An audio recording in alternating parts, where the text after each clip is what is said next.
जो भी कुछ मामले सामने आ रहे हैं, मैं सब समाज से ये निवेदन करूंगी कि सब जो भी धर्म के जगत में हो, राजनीति के क्षेत्र में हो, अगर बचपन संस्कारों से सींचा नहीं जाएगा ना, तो इस तरह की घटनाएं हमें शर्मिंदा करती रहेंगी।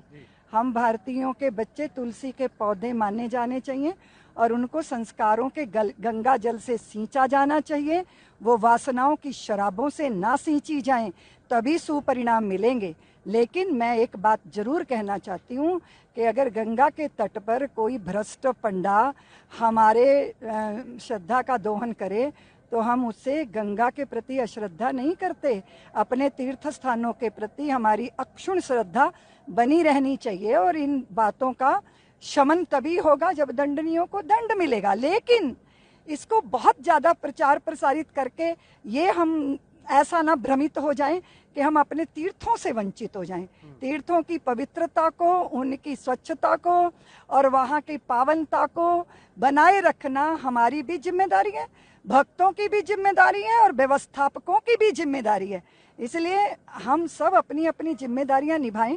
ये जो घटनाएं हैं ये हमें बता रही हैं कि हमें नैतिक दृष्टि से, चरित्र की दृष्टि से बहुत प्रबल होने की आवश्यकता है।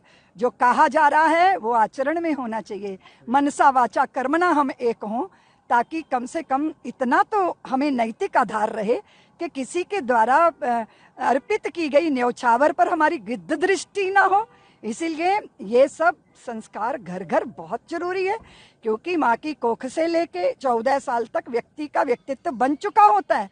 वो जहाँ जाएगा अगर वो चरित्रवान है तो वो किसी दूसरे के धन पर कभी दृष्टि नहीं रखेगा।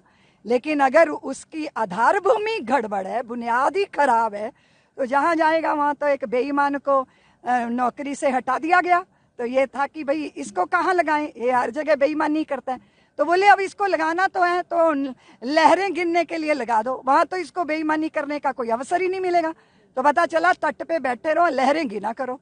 तो अब उस आदमी ने वहां भी रास्ता निकाल लिया, उसने नाव वालों को रोक दिया। बोले तुम नाव लेके आते हो तो मैं लहरों की गिनती में गड़बड़ हो जाती है, तो मुझे कुछ दो तब मैं तुम्हारी नाव आने दूंगा।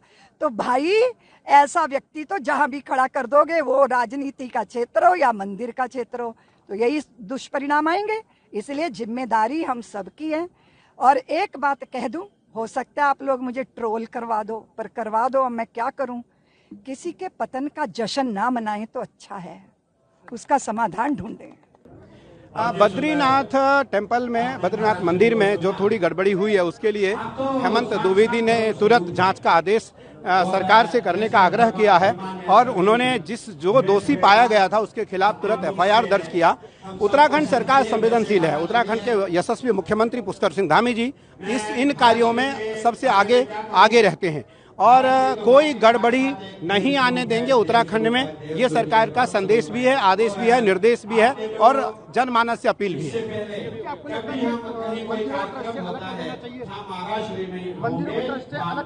बिल्कुल, जो धार्मिक मंदिर हैं उसको ट्रस्ट से अलग कर देना चाहिए। सरकार के अधीनस्थ कोई मंदिर देश में न हो, सरकार के अधीनस्थ कोई मंदिर देश में न हो। देश का मंदिर महात्माओं के पास, भक्तों के पास और सामान्य ट्रस्ट के साथ रहना चाहिए। जो एसआईटी बनाई थी आज एसआईटी ने वहाँ के जो कर्मचारी हैं उनसे बयान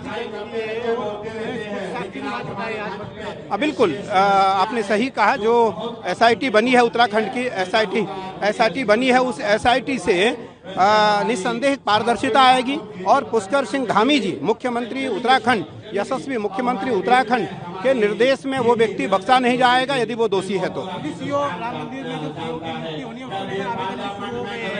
मुझे लगता है निस्संदेह प्रधानमंत्री नरेंद्र मोदी जी राम जन्मभूमि को लेकर के संवेदनशील रहते हैं और राम जन्मभूमि मंदिर ट्रस्ट में, राम जन्मभूमि तीर्थ में मुझे लगता है कि कोई भी कमी अगर आती है तो प्रधानमंत्री उसको स्वतः उसका देखरेख करेंगे। उत्तम सीईओ की स्थापित हो, उत्तम सीईओ का चयन हो, उत्तम सीईओ वहाँ स्थापित किए जाएं। मुझे लगता है इस पर प्रधानमंत्री जी, योगी जी का मत चल रहा होगा और प्रधानमंत्री जी के निर्देशन में कोई देश का ईमानदार, सज्जन और कर्मठ सीईओ ही राम जन्मभूमि तीर्थ का सीईओ बनेगा।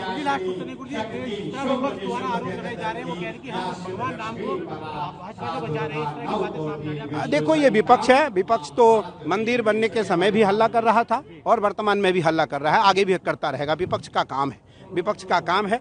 मेरा काम है धर्म को बचाना, परंपरा को बचा करके रखना, परंपराओं को बचा करके स्थापित रखना है। और मुझे लगता है कि उसमें प्रधानमंत्री नरेंद्र मोदी जी एक तिल के बराबर भी किसी प्रकार की कोई कमी नहीं छोड़ेंगे धर्म परंपराओं को बचाने में। जो जांच चल रही है, क्योंकि योगी जी के नेतृत्व में, योगी जी के देखरेख में वो जांच चल रही है, तो उस जांच में कोई कमी कभी आएगी ही नहीं। और मैं आश्वस्त हूँ, मैं विश्वस्त हूँ, मुझे पूर्ण विश्वास है नरेंद्र मोदी प्रधानमंत्री जी के ऊपर और योगी आदित्यनाथ जी के ऊपर। एसआईटी गठित हो गई, जहाँ भी कहीं गड़बड़ी होगी वो जरूर उस पर कार्रवाई होगी। और ये मैं कह सकती हूँ कि धर्म के साथ जो भी खिलवाड़ करेगा उनके ऊपर कठोर से कठोर कार्रवाई होगी। जो एसआईटी है उसने आज बयान भी दर्ज किए हैं बद्रीनाथ जो कर्मचारी। नहीं, अभी बयान मैंने सुना नहीं, तो अभी जवाब नहीं दे सकते। दीदी, एक छोटा सा क्वेश्चन, राम मंदिर की तरह भगवान कृष्ण नहीं, कहीं भी हो रहा, देखिए कहीं भी हो रहा हो उसका खुलासा होना चाहिए और कार्रवाई होनी चाहिए। के नए सीईओ की बात अब सामने आ रही है, जो सीईओ बनेंगे उनकी नियुक्ति। नहीं, अभी मैं बता नहीं सकती। अच्छा दीदी, वीआईपी कल्चर हो, जो मंदिरों में वीआईपी दर्शन होते हैं उन पे अब रोक लगा दी गई है, काशी विश्वनाथ में भी रोक लगाई है। नहीं, वैसे देखिए व्यवस्था तो आम जनता के लिए, वैसे वीआईपी सबके लिए एक जैसी होनी चाहिए। और मुझे लग रहा है ये बहुत अच्छी, लेकिन उसको भी अच्छी व्यवस्थित, मैंने देखा वृंदावन में बहुत अच्छी व्यवस्था कर दी है। तो कहीं भी हमारे तीर्थ क्षेत्र हैं वहाँ अच्छी व्यवस्था हो, जिससे आम जनता की पहुँच हो और आम जनता श्रद्धा से भगवान का नमन कर सके। अच्छा दीदी, 9 अगस्त को जैसे राम मंदिर नहीं, मैंने सुना नहीं, अभी उस पर कोई जवाब नहीं, सेवा की बात की, अभी मैं उस पर कोई जवाब नहीं।